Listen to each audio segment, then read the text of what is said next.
Capítulo 45. Peca. Peca se sentou na sala da frente de sua casa de campo e ficou espiando por trás de uma das cortinas de renda branca. Renda Kyles, importada de Merrock Glen. Peca não havia economizado dinheiro para deixar o lugar elegante. Havia construído a casa do nada, especificando as dimensões de cada aposento, o verniz para os pisos, escolhendo cada lustre e mobília com cuidado. O Palácio Esmeralda era seu grande orgulho, o Príncipe Kyles, a joia da coroa de seu império, uma ode ao luxo e ao estilo, embelezado com o maior brilho do Beryl. Mas aquele lugar era sua casa, seu castelo. Cada um de seus detalhes transmitia respeito, prosperidade e permanência. Pekka se sentia seguro ali, seguro com seu filho e com os guarda-costas a quem pagava tão bem. Ainda assim, ele se afastou da janela. Melhor não arriscar.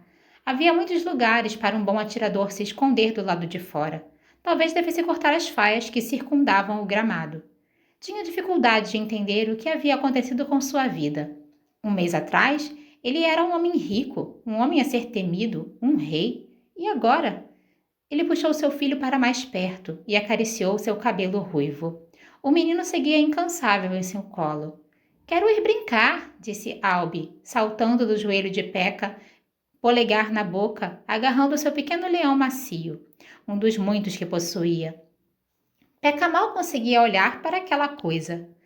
Breaker havia passado a perna nele e ele havia caído. Mas era pior do que isso.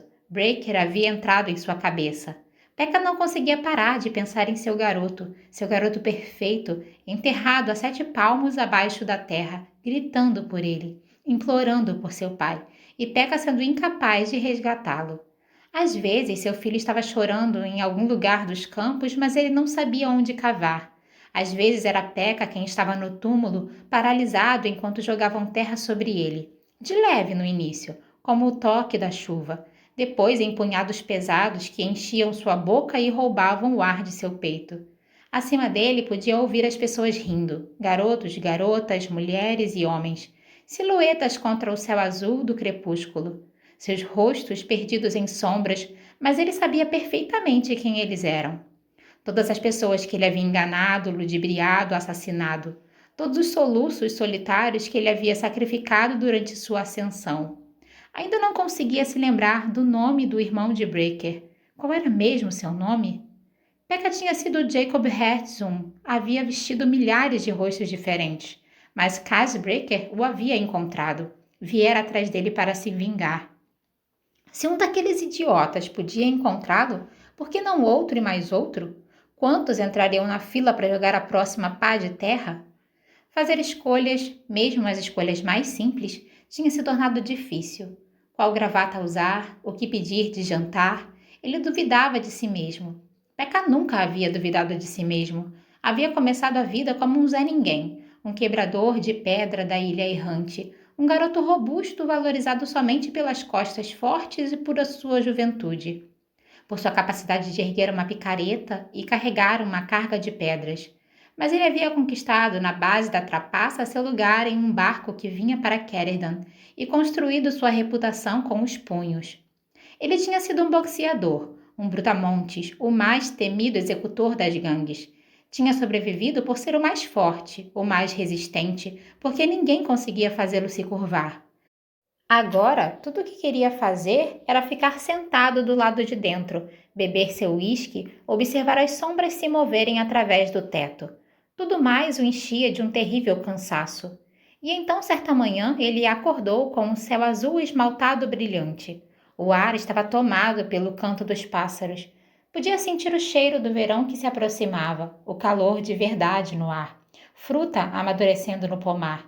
Ele se vestiu, tomou seu café da manhã, passou a manhã nos campos, trabalhando sob o sol baixo e brincando com Albi. Quando o dia ficou quente demais, sentaram-se na varanda ampla e beberam copos de limonada refrescante. Em seguida, Peca entrou e realmente encarou os papéis e contas que vinham se empilhando sobre sua mesa. As coisas continuavam desastrosas no Palácio Esmeralda e no Príncipe Kyles.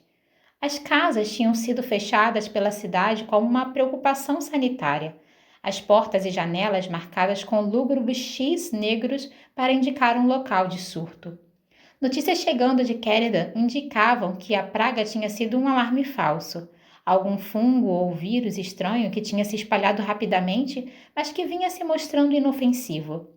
Oficiais da cidade demonstravam um otimismo cauteloso. Pekka estudou os balancetes patrimoniais. Os 2 salões de jogo provavelmente se recuperariam com o tempo. Aquele seria um ano perdido, mas assim que as coisas se acalmassem, passaria uma nova camada de tinta nos prédios, daria novos nomes a eles e estaria de volta aos negócios. Provavelmente teria de fechar a doceria. Nenhum homem abaixaria as calças se o preço fosse pegar a praga. Não quando havia tantos outros estabelecimentos dispostos a atendê-lo. Isso era uma infelicidade, mas ele já havia passado por contratempos antes. Ele tinha uma boa fonte de empregados sob contrato de servidão que trabalhariam em troca de nada. Ele ainda era Pekka Rollins, o rei do Barrel. E se algum daqueles pequenos vagabundos perambulando pelas ruas se esquecesse disso, ele ficaria feliz em ajudá-los a se lembrar. Quando Pekka terminou de arrumar o bolo de correspondências e de notícias, a noite havia caído. Ele se alongou, tomou o resto do seu uísque e foi olhar Albi dormindo profundamente com aquele pequeno leão amaldiçoado enfiado embaixo de seu queixo. Desejou uma boa noite aos guardas apostos do lado de fora do quarto de seu filho e então desceu pelo corredor. Encerrando por hoje, chefe? Perguntou Dowry. Ele e outro capanga enorme vigiavam os quartos de Pekka à noite, homens em quem Pekka sabia que podia confiar. Estou sim, Dowry. E será uma boa noite. Quando se deitou, sabia que não sonharia com seu filho chorando, com a cova ou com o couro sombrio pairando sobre ele rindo. Aquela noite ele sonharia com a ilha errante, com seus campos verdes e ondulantes e com a névoa que envolvia suas montanhas. De manhã ele se levantaria renovado, pronto para lidar com o trabalho real de reclamar seu trono. Em vez disso, ele acordou com o peso de uma pedra pesada sobre seu peito. Seu primeiro pensamento foi a cova, o peso da terra o pressionando para baixo. Depois ele voltou a si. Seu quarto estava escuro e alguém estava em cima dele. Ele arquejou e tentou sair dos lençóis, mas sentiu um par de joelhos e cotovelos prendendo-o no lugar, a ardente pressão de uma lâmina contra seu pescoço. Vou te matar, Pekka arfou. Você já tentou. Uma voz de mulher. Não, a voz de uma garota. Ele abriu a boca para berrar por seus guardas. Ela espetou seu pescoço com a faca. Pekka chiou enquanto o sangue escorria por sua gola. Grite e usarei esta lâmina para pregar sua garganta no travesseiro. O que você quer? Tem apreço pela vida, Rollins? Quando ele não respondeu, ela o feriu novamente. Fiz uma pergunta. Você tem apreço pela vida? Como conseguiu passar pelos meus guardas? Chama aquilo de guardas? Você os matou? Não me dei ao trabalho. A única janela tem grades, ela é... Sou o espectro, Rollins. Acha que grades podem me parar? A garotinha Sully de Breaker. Ele amaldiçoou o dinheiro que havia gastado com aquela mercenária ravicana. Então, Breaker a mandou para me entregar uma mensagem, ele perguntou. Na verdade, tenho minha própria mensagem para te passar. Me diga que acordo firmou com Breaker. Seja lá a quantia que ele estiver pagando, posso pagar o dobro. Shhh, a garota disse, pressionando seus joelhos para baixo. Pekka sentiu algo em seu ombro estalar. Deixei lindos pedaços do cérebro de Dunyasha espalhados pelos paralelepípedos de Kérida. Quero que pense no que eu poderia fazer com você. Por que não me mata de uma vez e me poupa de suas ameaças? Ele não seria acuado por uma garota magricela qualquer do Menagher. A morte é um presente que você ainda não merece. Você... Ela enfiou algo em sua boca. Pode gritar agora, ela murmurou. Ela afastou o tecido de sua camisa de pijama e então começou a escavar seu peito com a faca. Ele gritou sobre a mordaça, tentando se livrar dela. Cuidado agora, disse ela. Não quer me fazer escorregar. Pekka se forçou a ficar quieto. Percebeu que fazia muito tempo que não sentia dor de verdade. Ninguém ousava erguer a mão contra ele há anos. Melhor assim. Ela se afastou um pouco para avaliar seu trabalho. Ofegante, Pekka olhou para baixo, mas não conseguiu ver nada. Uma onda de náusea o dominou. Este foi o primeiro corte, Rollins. Se um dia pensar em voltar para Caledon, nós nos encontraremos novamente para que eu faça o segundo. Ela desceu sua camisa de pijama com cuidado e se foi. Ele não a ouviu partir, somente sentiu o peso sobre seu peito desaparecer. Arrancou a mordaça da boca e virou de lado, procurando a lamparina.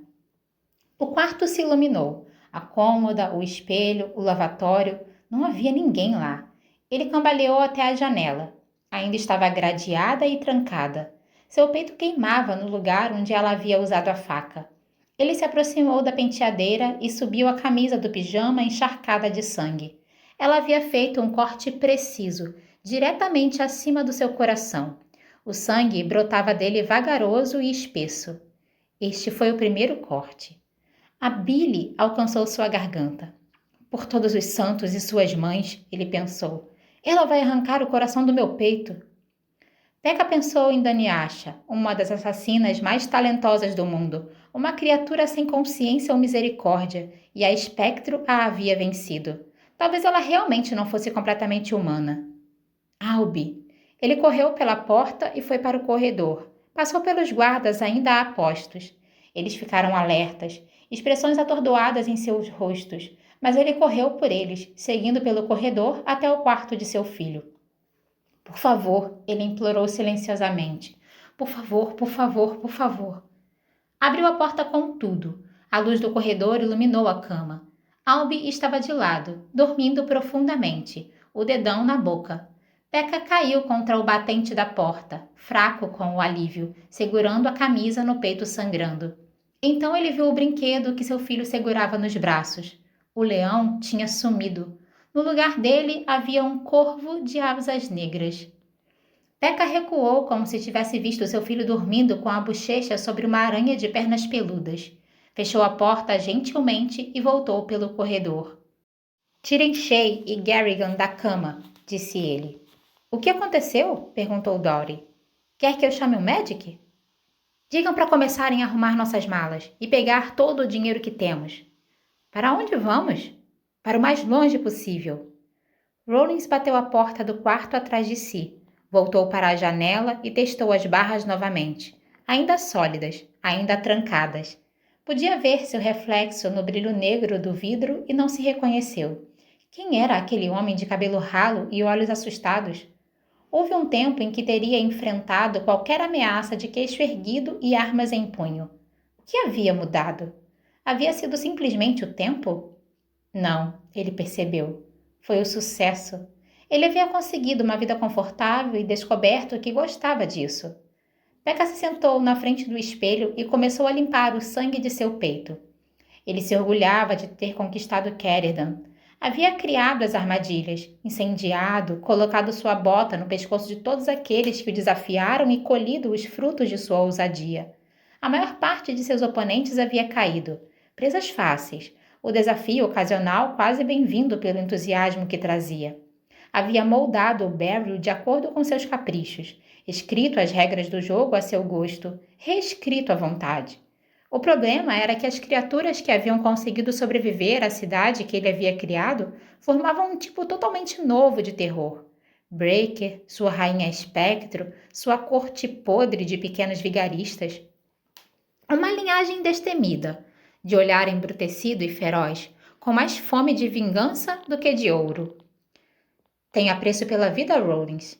Sim, ele tinha. Tinha muito, na verdade. E pretendia continuar vivendo por um bom tempo.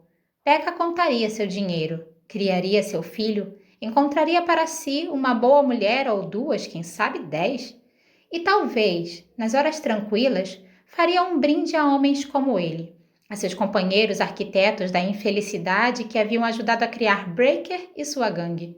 Beberia em homenagem a todos aqueles maltrapilhos, mas principalmente brindaria aos tolos que não sabiam que tipo de problema se avizinhava.